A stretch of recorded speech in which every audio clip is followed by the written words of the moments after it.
ತೆಲಂಗಾಣದ ರಂಗಾರೆಡ್ಡಿ ಜಿಲ್ಲೆಯ ಚವೆಲ್ಲ ಸಮೀಪದಲ್ಲಿ ಮಿರ್ಜಿಗುಡ್ಡ ಅನ್ನೋ ಊರು ಬರುತ್ತೆ. ಇಲ್ಲಿ ಹೈದರಾಬಾದ್ ಬಿಜಾಪುರ ಹೆದ್ದಾರಿಯಲ್ಲಿ ಬಸ್ಗೆ ಒಂದು ಲಾರಿ ಬಂದು ಡಿಕ್ಕಿ ಹೊಡೆಯುತ್ತೆ. ಇದರ ಪರಿಣಾಮ ಕನಿಷ್ಠ 24 ಜನರು ಸಾವನ್ನಪ್ಪಿದ್ದಾರೆ, 10 ಮಂದಿ ಗಂಭೀರವಾಗಿ ಗಾಯಗೊಂಡಿದ್ದಾರೆ.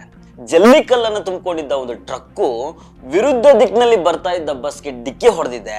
ಟ್ರಕ್ಕು ಸಿಕ್ಕಾಪಟ್ಟೆ ಸ್ಪೀಡ್ ನಲ್ಲಿ ಬಂದಿರೋದೇ ಆಕ್ಸಿಡೆಂಟ್ಗೆ ಕಾರಣ ಅನ್ನೋದು ಪ್ರಾಥಮಿಕ ವರದಿಗಳಿಂದ ತಿಳಿದು ಬಂದಿದೆ. ಆಕ್ಸಿಡೆಂಟ್ ನಡೆದಿರೋ ಜಾಗದಲ್ಲಿ ಒಂದು ಭಯಾನಕ ಕರ್ವ್ ಇದೆಯಂತೆ. ಈ ಜಾಗದಲ್ಲಿ ಸಿಕ್ಕಾಪಟ್ಟೆ ಸ್ಪೀಡ್ ನಲ್ಲಿ ಬಂದ ಲಾರಿ ಬಸ್ಗೆ ಡಿಕ್ಕಿ ಹೊಡೆಯುತ್ತೆ. ಇದರ ಪರಿಣಾಮ ಲಾರಿಯಲ್ಲಿದ್ದ ಜಲ್ಲಿಕಲ್ಲುಗಳೇ ಹೆಚ್ಚಿನ ಜನರ ಜೀವ ಹಾನಿಗೆ ಕಾರಣ ಆಗಿದ್ದಾವೆ.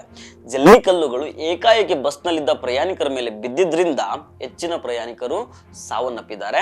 10ಕ್ಕೂ ಹೆಚ್ಚು ಜನರು ಜಲ್ಲಿಕಲ್ಲುಗಳ ಅಡಿಯಲ್ಲೇ ಸಮಾಧಿ ಆಗಿದ್ದಾರೆ. ನೋಡಿ, ಇಲ್ಲಿ ಇನ್ನೊಂದು ಮಾತು ಹೇಳ್ಬೇಕಾಗತ್ತೆ. ಹುಟ್ಟು ಆಕಸ್ಮಿಕ, ಸಾವು ಖಚಿತ. ಸಾವಿಗೆ 1000 ದಾರಿ ಅಂತ ಹೇಳ್ತಾರೆ.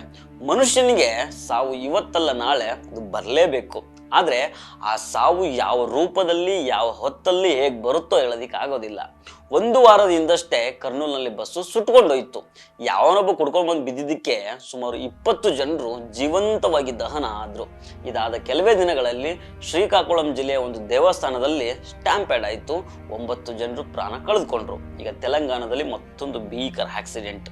ಅದೇ ಹೇಳಿದ್ನಲ್ಲ, ಸಾವಿಗೆ 1000 ದಾರಿ.